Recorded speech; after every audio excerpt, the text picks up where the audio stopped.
This is The Express with Gary Allen, your 360-degree view of the world. Now, here's your host, Gary Allen. And good evening, everybody, and welcome to this edition of The Express. Gary Allen with you, and I am so excited to be back.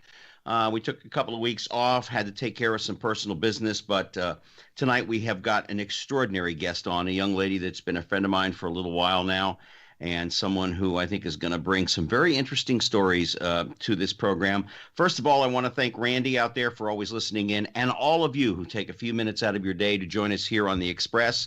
As you know, at the end of the program, I'll let you know exactly how you can listen to The Express and some of the podcasts and everything just by going to my website. So without further ado, let me first of all introduce my guest to you tonight. She began her interviewing career at the age of 14 years old. She's from a city that I'm familiar with and love very much, and I lived there for many, many years, and that is Chicago. With her degree of journalism in hand, she moved out to Los Angeles. She actually worked in Chicago at a couple of radio stations, and then she moved out to Los Angeles for many years. She was Rona Barrett, that's a name that may sound familiar to many of you, as the spicy Hollywood reporter. She was her right-hand man, as you would say, and then eventually went out on her own, and she became, for over 20 years, the main source of information on the National Enquirer about the Hollywood beat. She traveled around the world to find out about the infamous and the famous.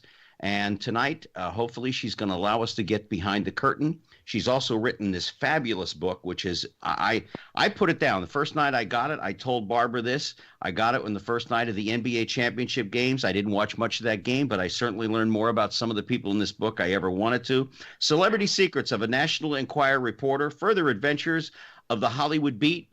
You name the person that's in this book. You've got to buy this book, folks. If you want to find out what's going on behind the curtain in L.A. with some of your people that you would remember, like Bob Hope, Sylvester Stallone, Whoopi Goldberg. We're going to talk about so many others. The Royal Wedding, the first one between Charles and Diana, as well as others. She covers it. She is fantastic. She's a good friend of mine, Barbara Sternig. Barbara, join us. Thank you for joining us here on the Express. Well, Gary, thank you so much for asking me. It's my pleasure, believe me. Well, I've been looking forward to this. As I told you when I got the book, I couldn't put it down, and I love the NBA, and I could care less about the NBA that night. I was just so fascinated by all the, I spent a year in college, because he went to college a little bit later in life, and so did I. But I spent a year with Sylvester Stallone in taking some classes at the University of Miami. Okay. Robert Mitchum, who we're going to talk about, was an idol of mine, and I loved him. I thought he was a great, he, Dean Martin, and Robert Vaughn, I thought were the coolest cats ever. But, you have so many names in this book. So many people you cover, from the parties you went to, that the celebrities were there. I mean, I will tell you, folks, I've been to a lot of celebrity parties when I lived in Los Angeles, and Barbara will tell you this, that when they go out to party, they go out to party. There's no doubt about it. But we'll also talk about the fact that Hollywood has changed. And again, yes, it has. Yes, and from the days of Rona and the days when you got started, celebrityism today doesn't mean anything compared to what it used to. Being an actor isn't, I don't know. The years of struggle just doesn't seem to be there anymore. If you're cute, you're good looking, and you can read a line, you're going to pretty much get the part, I suppose. But it's still a struggle. Also, the social media have changed the entire landscape out here. In the older days, and it really not that long ago, they were out every night, and major, not only celebrities, but stars, really people of talent and achievement. And they were much more sort of regular people. For a young reporter, this was really heavenly because they were accessible. And, I received, especially when I was working for Rona, we used to receive invitations into our office every single day. And there were so many. She would take half, I would take half. We'd go out to all the events and functions and openings, and there were the stars. And so this is how you got your items, right from the stars themselves, or you just observed and saw what was going on. And this is how our reports came up, as well as from our sources. But Yeah. today, this type of thing really doesn't happen. It's a red carpet thing now, Yeah. so that these people are sort of cordoned off, and they're not just out like regular people out to certain restaurants where they dine every night. That was the way it was back Mm-hmm. not that long ago, and most of those restaurants are shuttered now. Places like Chasen's and Scandia, and I don't know. Of course, Morton's is still around, but there were quite a few. The Luau, oh my gosh! When I first came to Hollywood, the Luau was this kind of kitschy place right on Rodeo Drive, and every night all the stars went to the Luau for dinner. Yeah. They almost walked from their houses to there, but. It's a different world now today, of course. But that's what's fun about my book, because it really tells about those older times when they were around and you could interact with them personally. I remember when I first got to LA, I lived up on Franklin and La Brea, and that was a dump. That was a dumpy area that no longer is a dumpy area. But I lived there with my roommate was Art Rothfeld, who was an engineer at A&M Records, which was just down the street, the Charlie Chaplin Studios. In the old Chaplin Studios. Exactly. Yeah, and I was there the night they did "We Are the World" because Art was one of the engineers on that process, on that program. Oh my gosh. But I also remember you could go to Pink's, which is a hot dog stand on La Brea. You could see celebrities all over the place. Yeah. People You could go there, actually. You could go at noontime to Malmaison, which was right off of Melrose before it moved over by the Beverly Center, and you could see. Oh God, Jack Lemmon. Orson Welles had his own table out in the tented area. You know, he was there almost every night.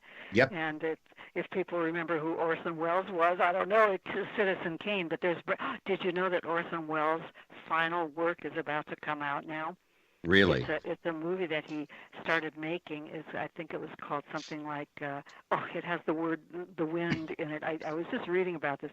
Peter Bogdanovich was very involved in it. Michel Legrand did the score, and it was composed of some long lost films, the cans of film, which ended up just by strange methods in Paris somewhere, and they found them all and assembled them all and brought them out here, and they were all actual film. So they had to find the few remaining people who still know how to cut actual film, and they had to digitize this. Well, anyway, Orson Welles, he was at Malmaison every night, and a lot of people were. Oh, yeah. I mean, I got to meet an awful lot of celebrities, performing at the Improv, as you and I know, and then I was down with the Groundlings. I got to meet an awful lot of celebrities and stuff. Yeah, but I remember the night. I remember this was after Orson Welles died, and I was at a party, and Merv Griffin was there. Ooh, Merv. And I went over to him because somebody introduced me. I knew his son, Tony. I haven't been in touch with Tony in years, but I remember saying, I said, Merv, I've heard that for years and years and years, you wanted to get into Orson's private life, and he didn't want to do it. And then finally he came to you, the very last show that he did before he died, and he said, ask me anything you want. Ask me anything you want tonight. I'm ready to talk. And he did, and then I guess it was about a week later he passed away. Oh, yeah. So, but back in those days, and we're going to get to that in a minute, but back in those days, celebrities, they weren't celebrities. They were working actors and producers and directors. They didn't count on the Kardashian social media celebrityism that means nothing. I mean, I'm sure she could probably act a few lines, but if you really put her up against a very good actress, she'd get blown away. Oh my gosh! Well, yeah, this is so true, and even their lifestyle. Lucy Ball and Desi Arnaz, and later her other husband Gary Martin. They used to live right on the corner of Roxbury up in Beverly Hills and in Lexington. And Jimmy Stewart lived on Elm Street, and Jack Benny and some of the really older ones lived at George Burns lived on Maple. I mean, they lived in regular houses. The funny thing is that I was like, I could almost be Kevin Bacon because my one uncle flew with Jimmy Stewart at the 8th Air Force in Europe. Oh my gosh. I was real good friends with Desi Arnaz Jr., which I still am friends with Desi because Desi, Richie Martin, and I and Mel Torme's son were all friends when I lived in Las Vegas, and I knew them even in Los Angeles. He still lives, Desi Jr. still lives in Boulder City. Yes, he has a detox center, a drug rehabilitation center Yes, there. that's right. And but Desi was fun, and it's funny too because people didn't know that Lucille Ball off camera was not that funny of a lady. That's She was a true. very serious lady. Yeah, she was, and she, because of years of smoking and uh, especially smoking, but maybe I don't know, but probably drinking doesn't help either. But she had such a low voice. One time I had all her I had all the home numbers of so many of the people, Well, and I when you're married to Desi, you're drinking. yeah, that's probably true. Exactly, you have Married to get Desi, over it. But anyway, so I had a story about Lucy, and so I picked up the phone. And I thought, gosh, I'm just going to call her and try to get it right from her. So I called her, and the voice picked up the phone, and I thought I was talking to Gary Morton. I said, "Is Miss Ball there?" And she said, "This is Miss Ball," and her voice was so deep, I thought it was a man's voice. Yeah, yeah. Oh, she But was something else. We are talking to Barbara Sternig, who is the author of this fabulous book. You've got to get it, folks. Celebrity Secrets of the National Enquirer Reporter, Further Adventures of the Hollywood Beat. Now, before we get into the book and before we go any further, you just came off a wonderful cruise of the British Isles. In the back of the book, the last two chapters, you talk about the royal wedding of Prince Charles and Lady Diana, God rest her soul. But you were there for the recent wedding between Harry and the young lady that, and the funny thing is, a lot of people don't realize this. The young lady is 36 years old, right. the same age, Really, the same age Diana, and when she died. as Diana, you're the only other person that's actually thought of that. That's totally occurred to me too. It's almost kind of bizarre, isn't it? She was born as Diana died. Well, she was actually born, I think, a few years before Diana. She was born when Diana was being married to Charles. But yeah, she's the same age as Diana. I had a little. Yes, I was in Britain during the wedding. Although I was not at the wedding, I was actually on the ship. But we were just off the coast. Come on, Barbara, you didn't manage to find a way to wangle into the wedding? No, I couldn't exactly escape from the ship. When I planned the trip, it was a long time ago, even before they set that wedding day. But we all watched it on the big screen in the ship's theater and everything. It was kind of everybody. You know what I thought was great? You know what? I don't think the faces on the people who were there attending the wedding when the reverend got up from the black church. Or I don't think that Englishmen are aware of what goes on in black churches in America and in England, because you could see the look on their faces like, what? What was he saying? I mean, what was that reference to? Okay, now here's the reason I bring this up, besides the fact that you had a fabulous trip through the British Isles. And if you ever have a chance, folks, go to the British Isles. They some beautiful, beautiful countryside and really wonderful people. I'm giving the marriage 3 years. What's the over and under there in England? Okay, well, that's funny because I was just kind of curious. So I sort of took a poll of a lot of my friends who are in the business over here, and I sort of kept track of who said what, and tried to come up with an average. And well, it's out here. Maybe we're all skeptical. I don't know. The average that I found, just after polling maybe about 20 different people, 5 years and 1 kid. I hope not. I hope not either, because he is the 2 children, he and his brother, are really nice guys. Oh, they are cute. They're true British gentlemen, and they've done all the right things. They've served in the military, and being a former helicopter pilot, I will tell you, it is not easy flying what he flew. The Cobra is the almost the equivalent. There's probably another helicopter I'm not remembering at the moment. I've been out of the service for a while, but these are 2 really nice guys who his brother married was a wonderful young lady. But she's a true lady. No, yeah, she really is. Kate. This one's a Hollywood showbiz, but that doesn't mean anything because they share an awful lot of things in common where I don't think Charles and Diana really did. Oh, that's absolutely true. And I think they connected privately and quietly beforehand. she's not anybody's picture of the blushing bride. She's been married at least once, possibly twice. There might be another one back there somewhere. Ooh. And she's been in Hollywood, and she's hobnobbed with all these other kinds of celebrities and everything like that. Her life has not been a sheltered one in any way. Plus, she's the product of a mixed marriage, interracial marriage, and so she has some of that background. I got a sort of a thought about this because I was just kind of watching the body language, and we know that Harry was very damaged by his mother's untimely and grisly death. Yes. And he's recently, maybe in the past couple of years, talked about how he had to suppress all of his emotions and all of the inner depths of loss that he really felt just to put on a brave face. With her, it's almost like she's almost like a mothering figure to him. The way she touches him and holds his hand and pats him and everything, almost in a motherly way. So slips her arm through his, and his attachment to her seems.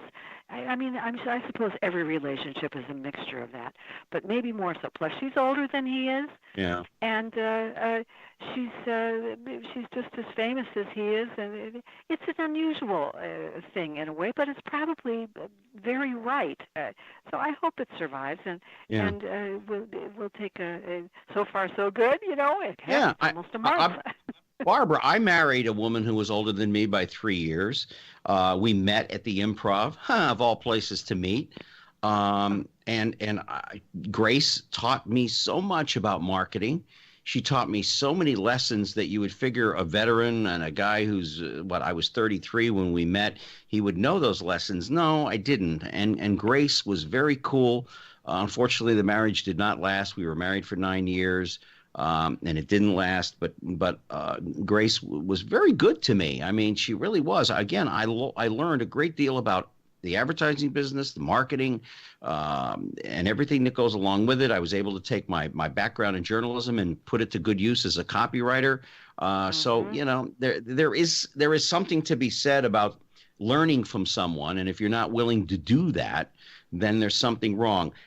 Speaking of which, let's talk about how did you get on to be Rona Barrett? For those of you that are unfamiliar with it, Rona Barrett was a columnist and with the Enquirer, and Rona Barrett was a television columnist. Yeah, that's right. I'm sorry. Television gossip reporter. But she was it. She was it. A pioneer. Yeah, she was a pioneer in television gossip reporting. She was beautiful woman. Yes, very attractive, cute lady, little short lady with the kind of we used to call a bulletproof blonde hairdo, and she had a very distinctive delivery, kind of a nasally New York accent, and her readings every night, and then we gave it was a quick report, 3 minutes, 6 items, and it was dropped into about 60 evening news reports around the whole country from Los Angeles to New York. It was syndicated by Metro Media at that time, which was a big syndicator, and everybody knew Rona. Rona was a pioneer in that field, and that's why I just really I was very fortunate that I kind of just landed up in that position. I had just really arrived in Los Angeles. I was writing news at KFWB, all news radio station, and the one of the staff executives at KFWB, his wife was Rona's television writer, and she had moved on to another position, and Rona was looking for a TV writer, and this exec, who knew me pretty well, said, and he knew my writing on the news, and he said, I think your writing would be just perfect for Rona. I've taken the liberty of setting up an interview.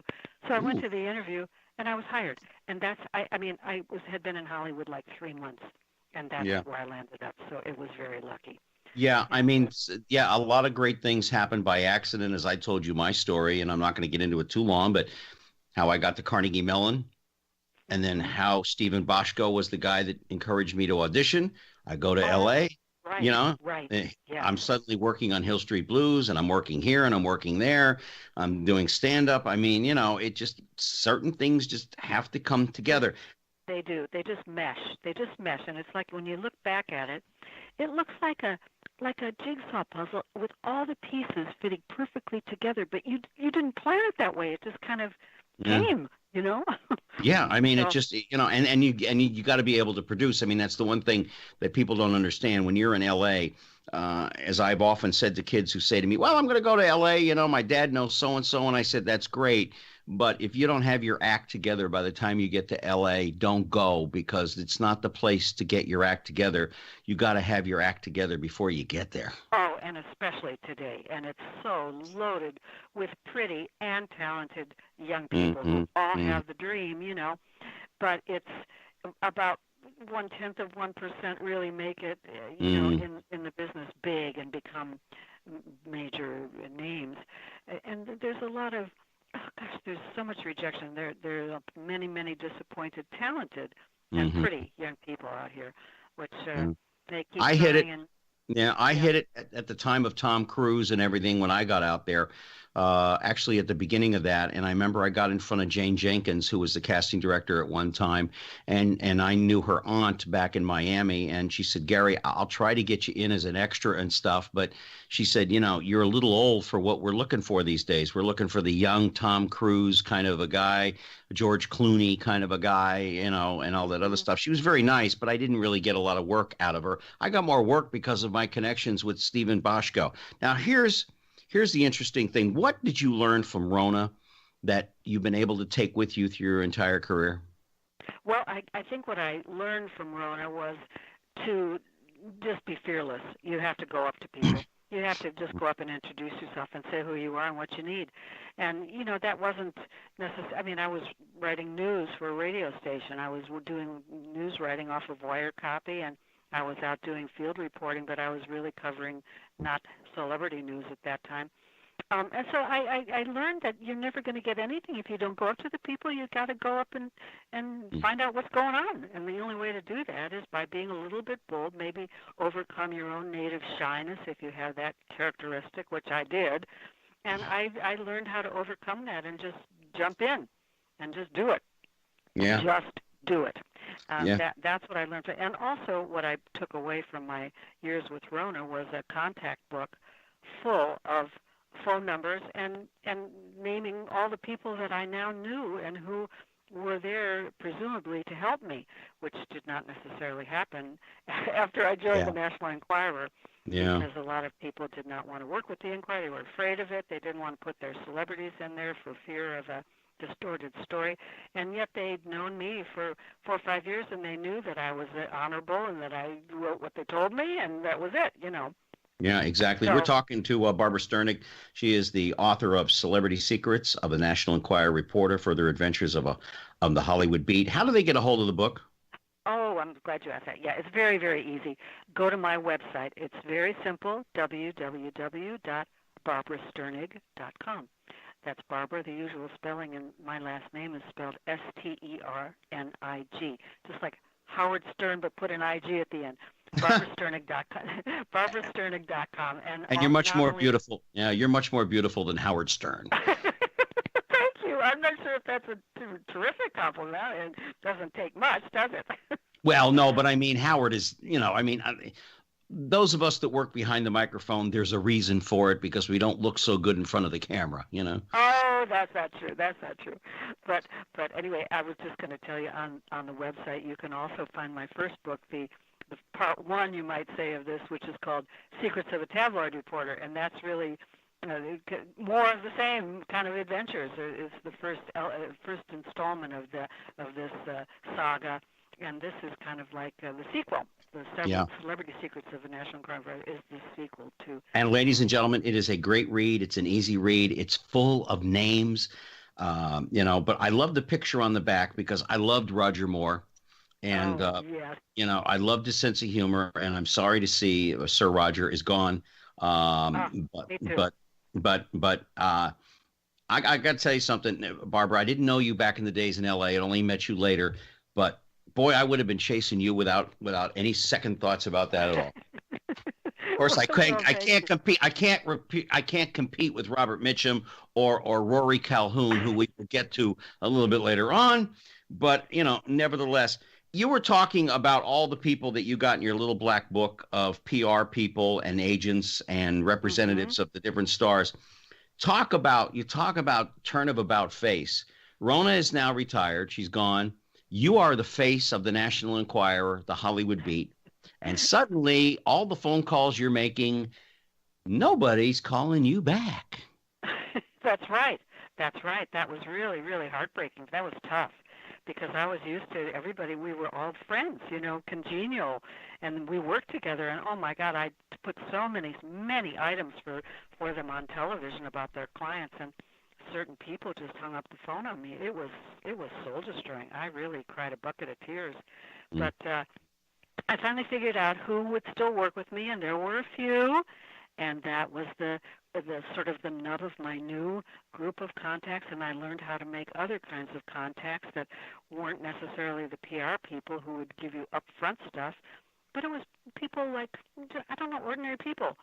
Their hairdresser, the guy who washes their car, I don't know, it could be their manicurist, or it could be somebody that was just a friend who wanted to tell the truth, or who wanted to make some money from the National Enquirer, who wanted to give away the secrets, Yeah. So you just learned how to find these people, and you had to stay out. It could be waiters in restaurants who kept you on the alert of anybody that happened to be out at Mr. Chow that night, or some Morton's or wherever it was, and you could sometimes jump in your car and get over there in time to have a word with them as they exited, or whatever, I know that you and I talked about this a couple of times.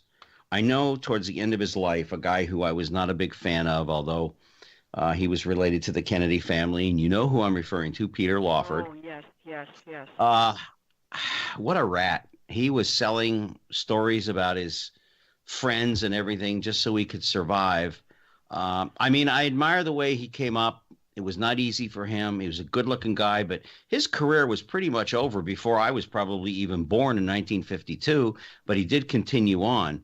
But I just thought, what a rat. I'm sorry, you don't sell out your friends like that. And he was giving up some information that, frankly, Well, I know that. He's gone now. I guess he doesn't care if anybody tells. Yes, you're right. He was an incredibly handsome guy. When he was young, he starred with Elizabeth Taylor in movies. He had a TV show, I think, back in, I don't know, maybe the 1950s. He was kind of a heartthrob with that. Yeah. I forget what it was, Valentine's Day or something like that, if I'm remembering. Yeah. And he married one of the Kennedy daughters. He married one of the Kennedy, I think it was Pat Kennedy. Yeah. And at the end of of course, he was divorced from her later. He was part of Frank Sinatra's Rat Pack at one point in the 60s. And I think he was kind of responsible for putting Frank with JFK. Yes. And Frank Sinatra was such a huge supporter of JFK, and even kind of produced his inaugural ball. Yep. But then Peter Lawford's career faltered. It really, really did after that. You know why? Why do you think? Well, I know why. Well, two things about this story. Number one, Dean Martin said, stay out of politics. Told Frank to his face, stay out of politics. Don't even go near this, because Dean told me this story. He said, but Frank wouldn't listen. He said Frank got so involved with it that at one time Frank went and was building his Palm Springs home because I know. Yes. Jack Kennedy was supposed to come there and stay, blah, blah, blah, blah. But Joe Kennedy Senior found out that Sammy Davis Jr. was going to be there, and that ended that. Oh my gosh! Well, I didn't realize that was And why. Sinatra I do know. Yeah. But you're absolutely right. Frank even added a wing onto his compound over there in Rancho Mirage, and he expected Jack Kennedy to come out there, and Kennedy canceled, and Frank was absolutely crushed. And I think livid. That was kind he was livid.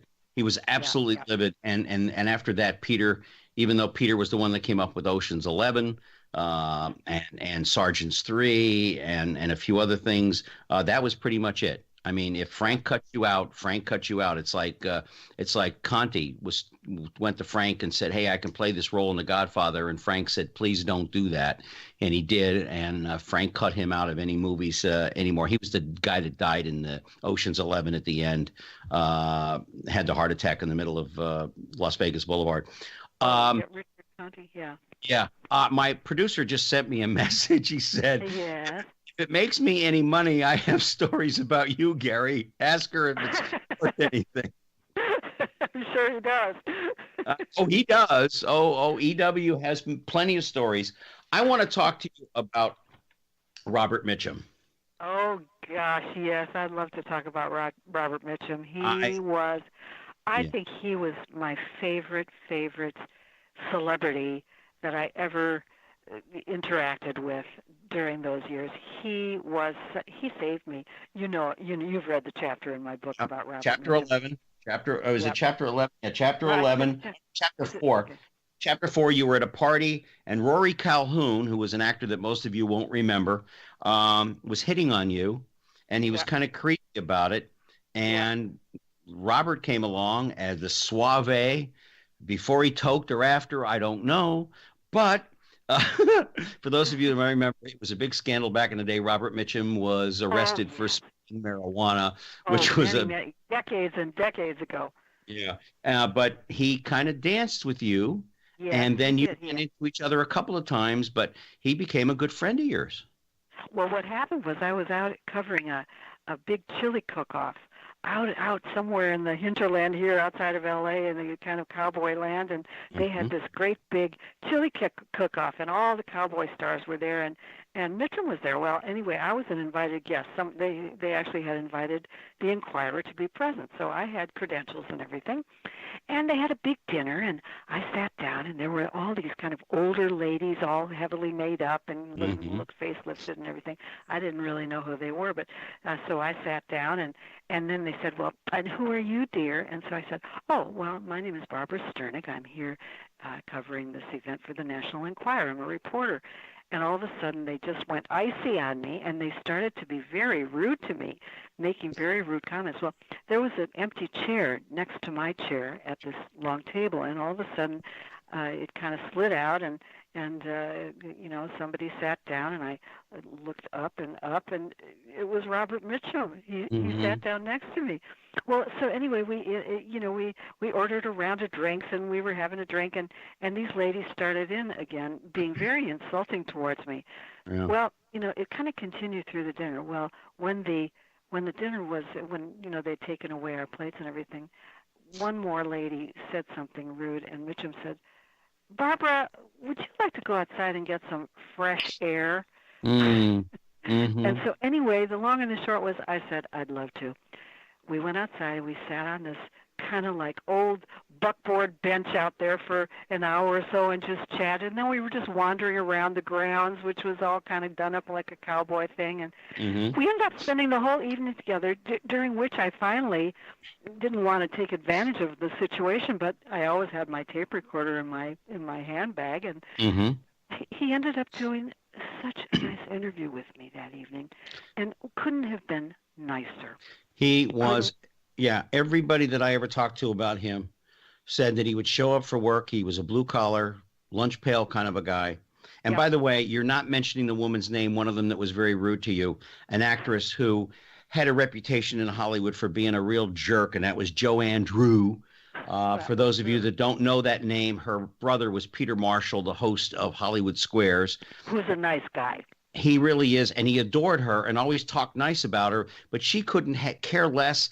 And from what I understand about people, and I spoke to a number of people about her once because I saw a couple of her movies when I was young, and they said, she's just a plain jerk to get along with. She just thinks more of herself than is there. She wasn't that great of an actress. And by the time you ran into her at the party, her career was well over with. It was. I really, honestly, I didn't know who she was. I'd never heard. I suppose I might have heard her name, but I certainly didn't know her face. And so that's who it was. Yeah. And I don't know if she's still alive. Probably not. But Well, anyway, that's the way she was, and that's the way those ladies were. And but I encountered that type of thing often.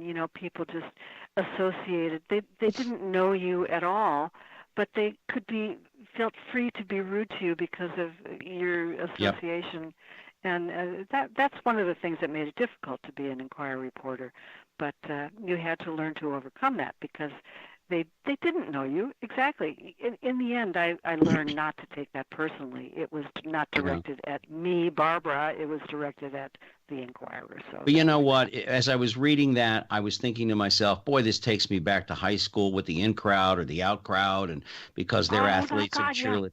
Yeah. You know, and that is, that was what Robert Mitchum told me that night. He said, I understand that. He said, I've been the outsider myself. Not only his marijuana bust and everything, but he just was not a self-trumpeting kind of a guy. He was such a regular human being. And he wasn't, he didn't kind of court that fame and all the limelight and everything. He was really he was just a regular, neat guy. He was a neat guy.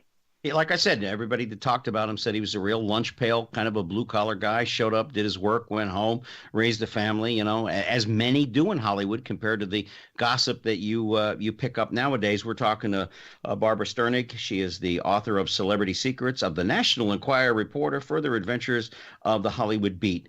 And believe me, you went far and wide for a lot of things. Let's kind of go back here a little bit.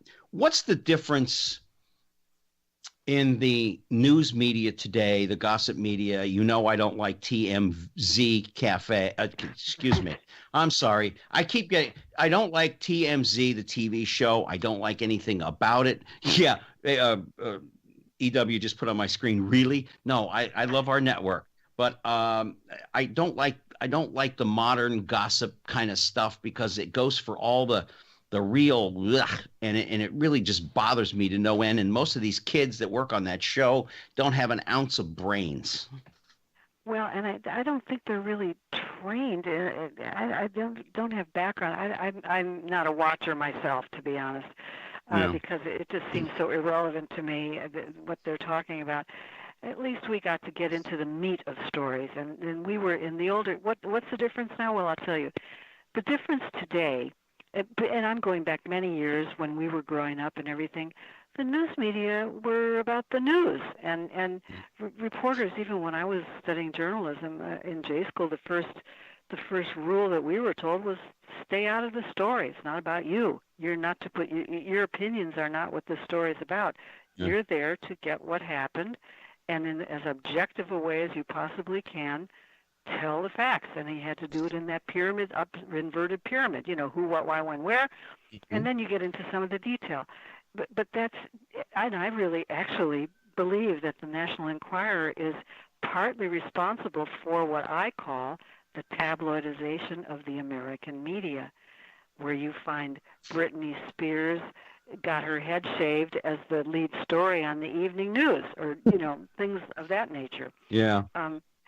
But the Enquirer became part of the American culture, and it was in its heyday. It was selling 6 million copies a week sold at the newsstand, not counting subscriptions, and a pass-along readership that bumped that up to 25 million. And so a lot of people were aware of the Enquirer, a lot of people. And I think the other media began to twig that celebrities sold. People were interested in celebrities. Well, you also told me a story that behind the scenes, the PR people would call you up after you started to reestablish yourself after they ignored you for so long. They would feed stories to you. They would tell you this, tell you that, and then say, but this is off, don't use my name. That's right. And I'm telling you this because I want the real story to be in the National Enquirer, and I don't want you to get anything wrong. So I'm telling you this, but do not tell my client, because my client would fire me if he knew that I talked to you directly. I would never mention any of the names of the great people who were really very, very respected PR people who worked with me under those conditions. And even celebrities. Clint Eastwood worked with me that way. He wouldn't talk to me directly, but we had a mutual friend by the name of Jane Brolin. James Boland's ex-wife. She was a very Mm. dear friend of mine, and she was very close to Clint. And through Jane's intercession, any question I had about Clint, I would ask Jane. Jane would ask Clint. Clint would tell Jane. Jane would tell me. So that's how these things did work. But you had to be honorable towards your sources. Boy, you Yeah. could never burn anybody, because otherwise that door would just slam shut so fast. Yeah. And you got to be, and I will tell you from my own experience, because I watched a lot of actors, flame out and burn, crash and burn, just by telling the wrong person off, or thinking that their ego had to be somewhere, which is another part of the business today. That when I was out there, I got the best advice ever from Carol Burnett: be nice. Mm-hmm. Oh, Be yeah. nice. Yeah. She said, Gary, whatever you do, please just be nice. And it's like the old saying that Jackie Gleason used to have, be nice on your way up, because you're going to meet them on the way down. And that's true. That's And true. so That's so true. it's very, very true. Yeah, and a lot of times I've learned this at Rona's knee.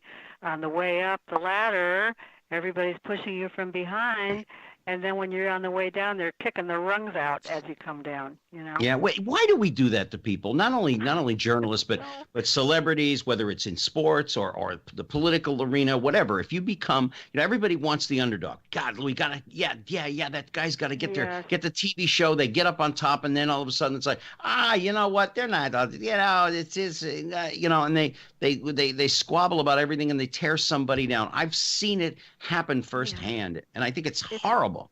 It's because we relate to the underdog. Everybody has a bit of the underdog in their progress through life, and then when somebody's way up at the top, it's harder to relate to them when they're way up there, because most people aren't up there. Yeah. I mean, I sort of analyze it that way, but yeah, it is definitely a feature. Well, I hope people will, and I hope people will read, especially that Robert Mitchum chapter. Oh, and I want to just remind again, www.barbarasternig.com. Oh, absolutely. But there's the thing about the Princess Diana and Prince Charles, the wedding. I was very, very lucky to attend that.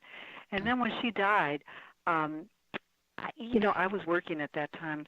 I had left the Enquirer, but I was working at Star magazine, and so I said to myself, "Oh my gosh," I said, "I'd love to go and cover that." I was at the wedding, and he said, "Oh, we've got stringers already on the ground in London." So you know what I did? I went and bought my own ticket, and I went anyway. I just wanted to be in the crowd. Yeah.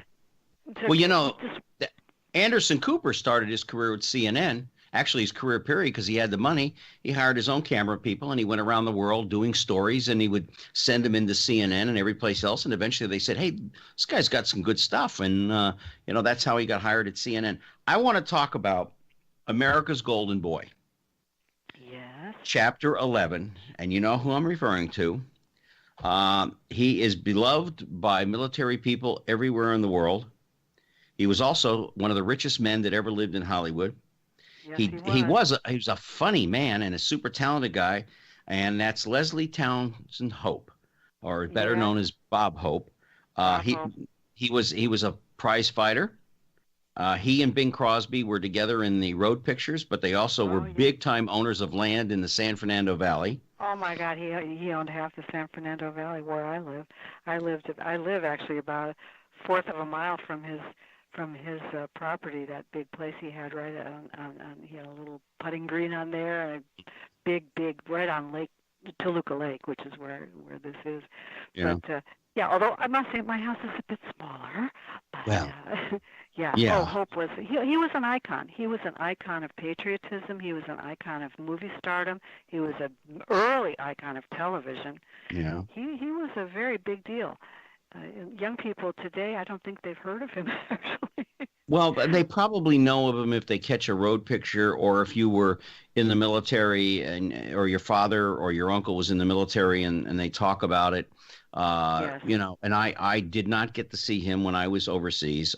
He came to where I was twice, but I unfortunately was not there at the time. I was out doing what it is that we did in the Air Force. But I want to talk about the other side of Bob Hope.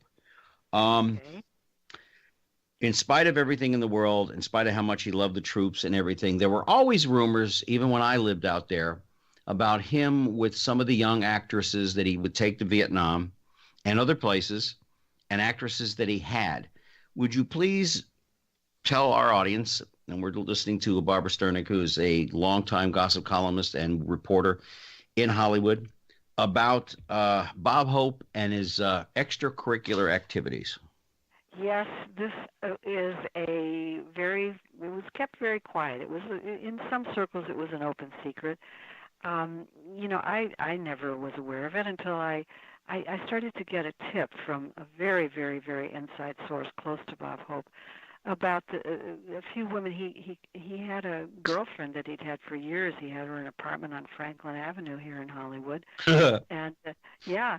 And his wife, during the 70s, he and his wife Dolores built a gigantic 10,000 square foot mansion on top of a hill out in Palm Springs.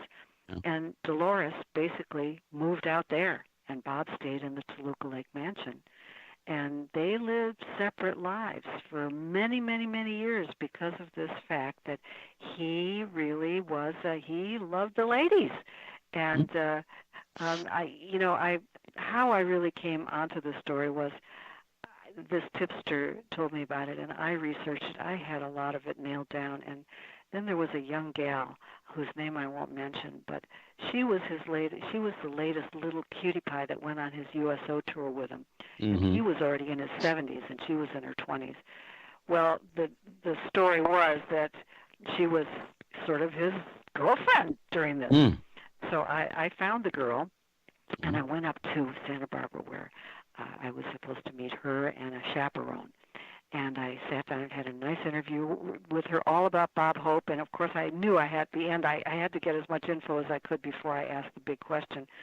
And the money question, of course, was there's talk that you are Bob Hope's new girlfriend, that you've been his girlfriend on this tour. And, of course, the girl got very flustered, stood up, and the chaperone hustled her out of that restaurant, leaving me there with my tape recorder running. And that was the end of that.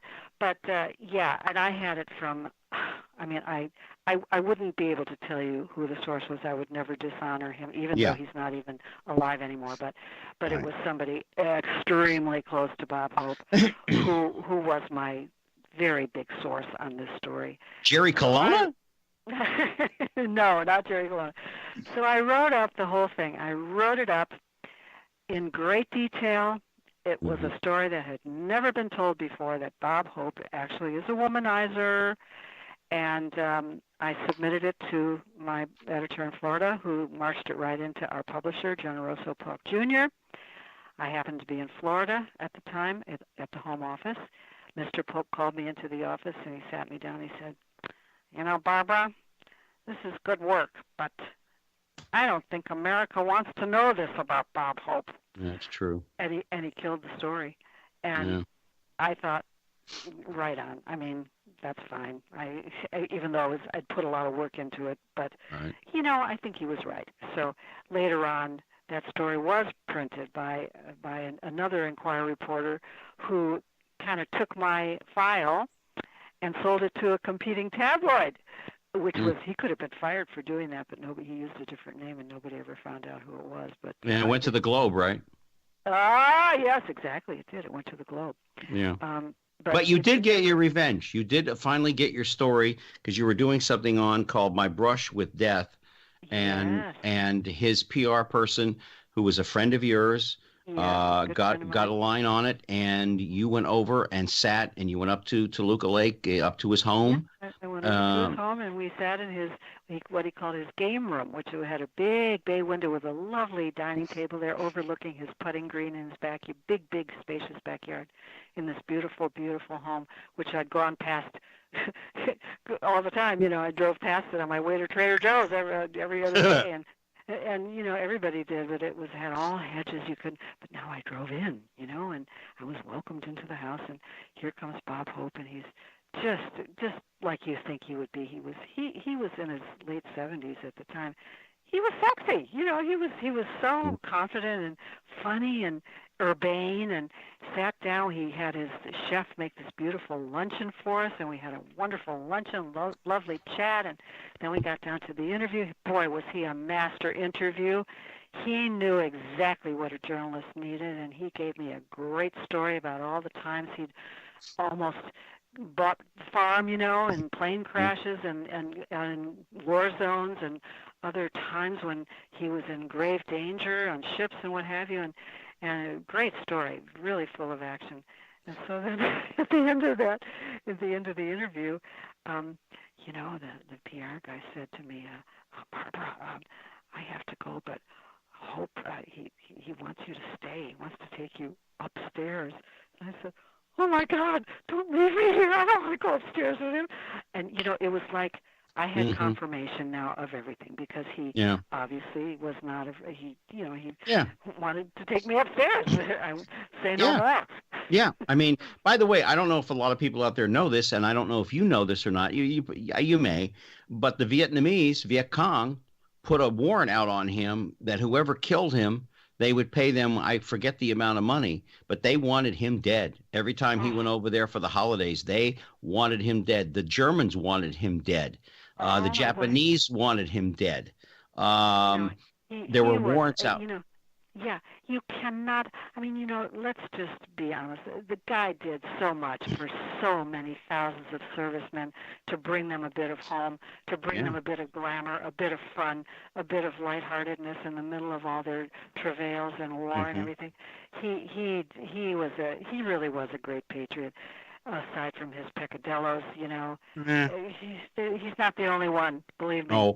No, there weren't many. We've got about. As we're learning more and more now, huh? Oh yeah, from one end of the world to the other end of the world. I think we got about 7 or 8 minutes left. Gosh. There's two important questions that I want to ask you at the end, but we're talking to Barbara Sternig, who is my friend.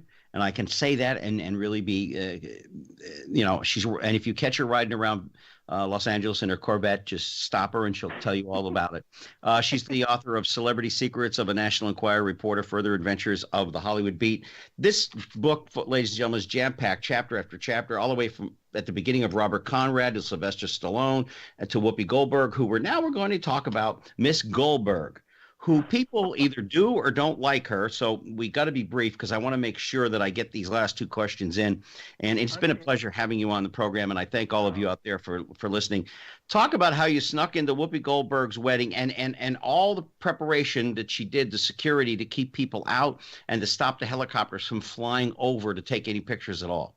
Oh, I know. She had balloons, the helium balloons, big ones, way up in the air to foil the helicopters. And on the roof of her house, she had painted a rather graphic expletive of what they should do with themselves.